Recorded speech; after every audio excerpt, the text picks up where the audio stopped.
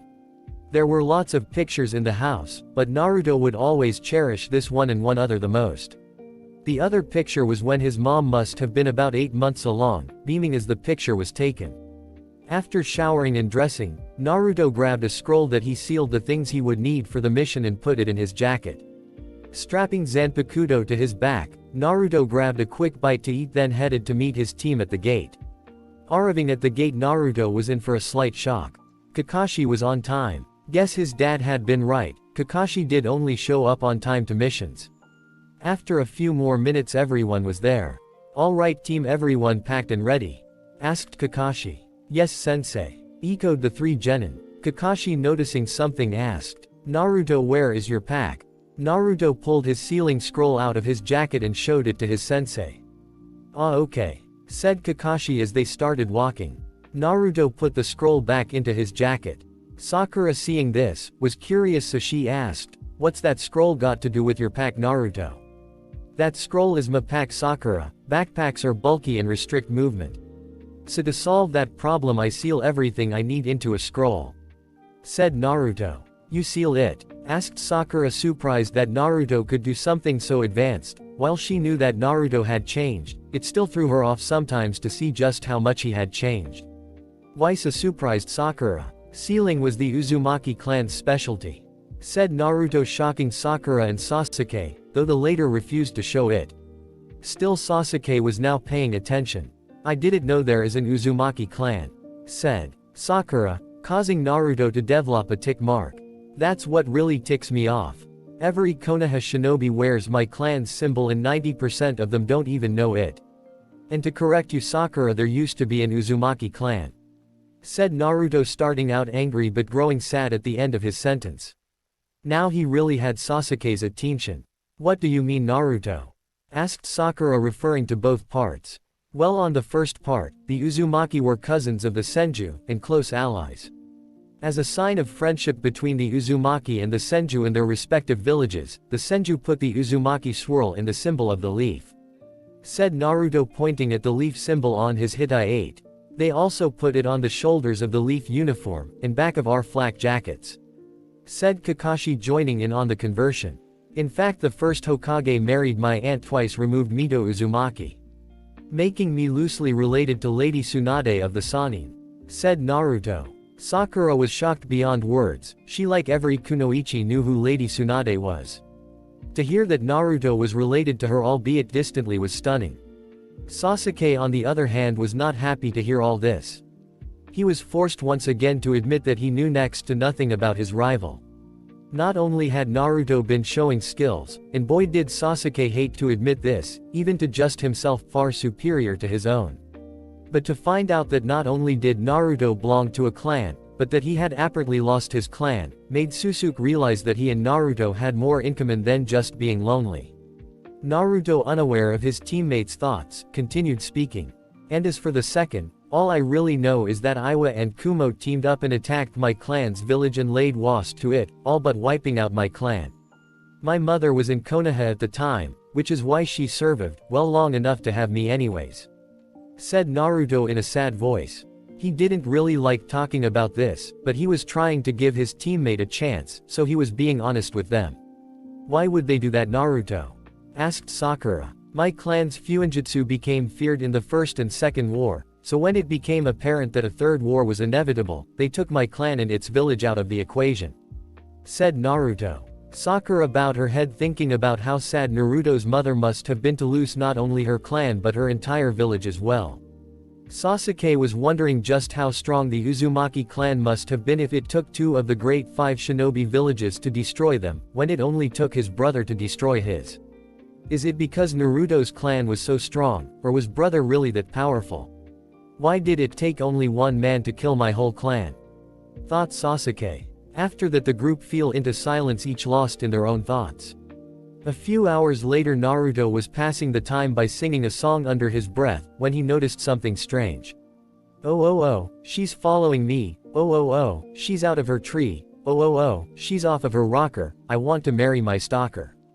Mumbled Naruto, bored out of his mind. That was until he saw a puddle of water in the road. It hasn't rained in weeks, what's that puddle doing there? Unless, thought Naruto as he got ready. Just after Kakashi passed the puddle, two shinobi sprang out of it, and wrapped a bladed chain around Kakashi, tearing him to pieces.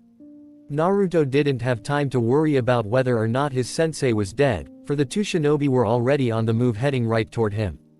Deciding now wasn't the time to hold back, as he didn't have time to gauge their strength. Naruto pulled out a tri-pronged kunai not seen by shinobi in 13 years. He threw the kunai in the center of the chain, locking it into a tree.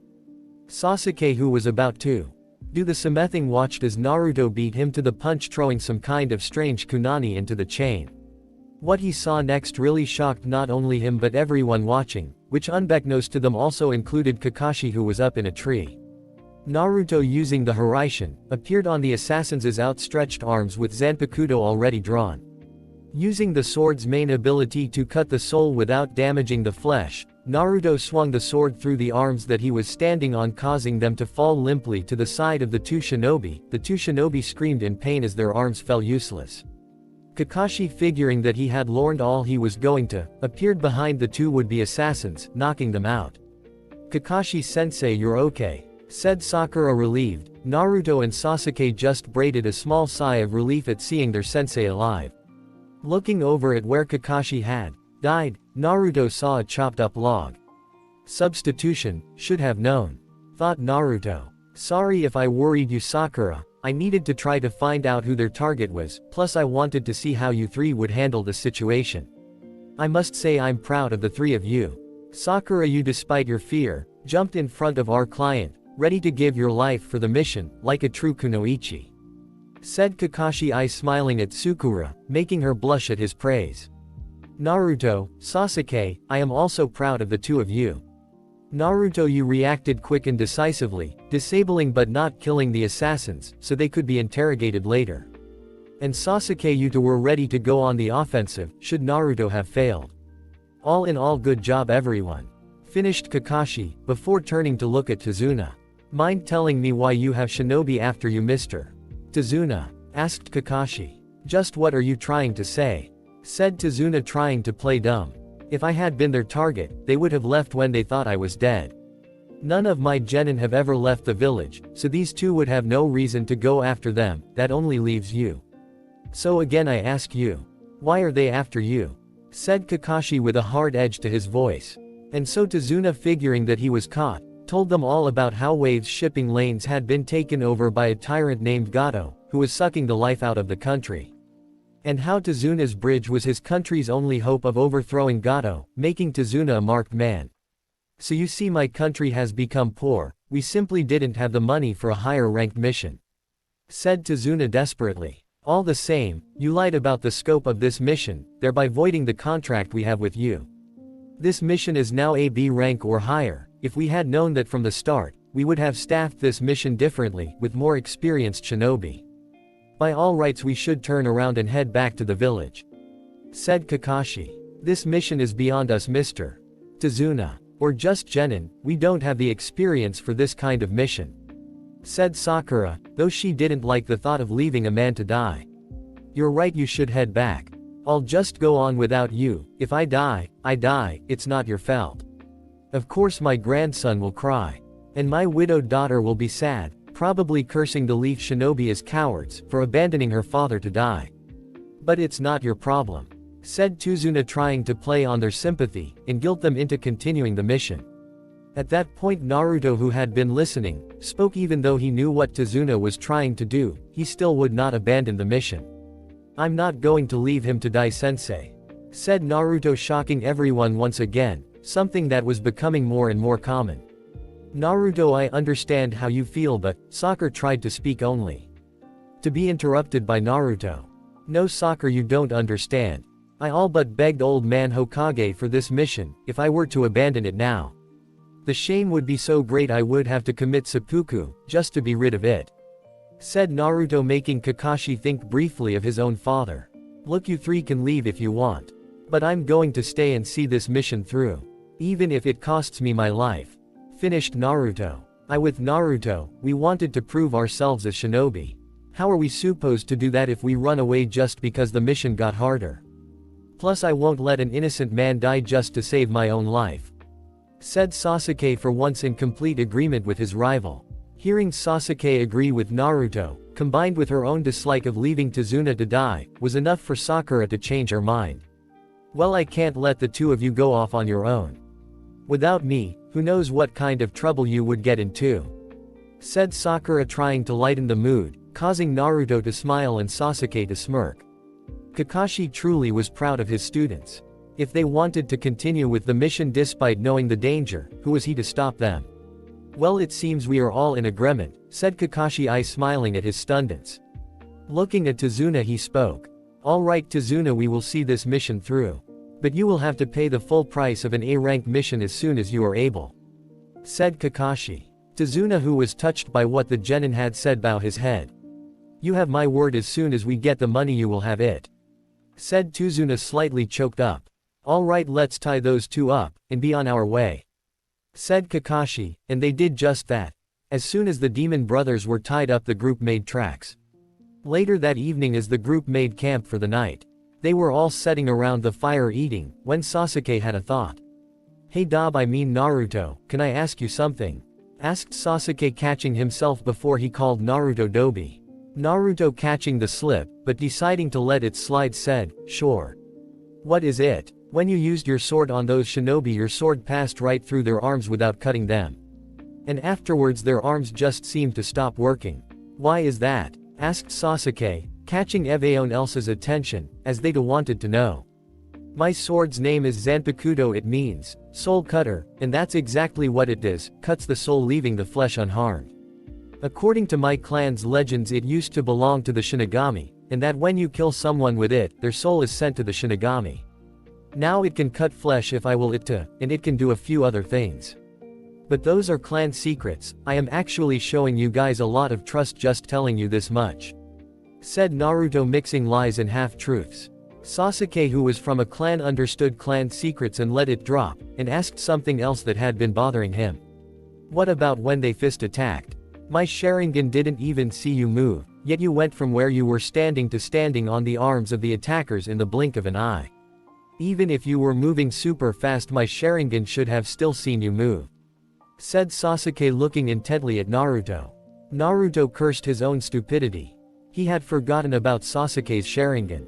He had been planning to lie and say he had been just moving really fast if anyone asked him about it. Naruto looked at Kakashi for guidance, only to see the man shrug as if to say, it's your secret.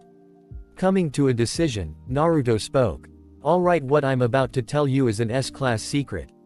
You cannot tell a soul no matter what, okay? Said Naruto, getting nods from both Sasuke and Sakura. Looking at Kakashi, Naruto asked, would you do the honors, sensei? Said Naruto, getting a nod from Kakashi, who stepped in front of Tazuna and lifted his Hitai-8. The next thing they knew, the man was snoring. Don't worry Naruto, he'll wake up tomorrow and won't remember a thing. Said Kakashi. Naruto went through some hand seals and slammed his hand on the ground, putting up a soundproof barrier. Alright, what you saw me do was the Hiraishin no Jutsu. It was the fourth Hokage's signature jutsu, and was the reason he had the name, the Yellow Flash. Because when using this jutsu he would appear and disappear so fast, that all people would see, is a flash of his yellow hair. Said Naruto, preparing for the question that he knew was coming. But why would you know a jutsu of the fourth Hokage, Naruto? Asked Sakura. Not disappointing. Let me ask you something, Sakura. Did you know that the fourth Hokage had a wife? Asked Naruto, looking at Sakura. Sakura really didn't see what this had to do with anything, but being the bookworm she was, answered anyways. Yes, his wife was Kushina Namikaze. She died in the Nine Tails attack. Said Sakura. And do you know what her maiden name was? Asked Naruto. No, it was never written in any books.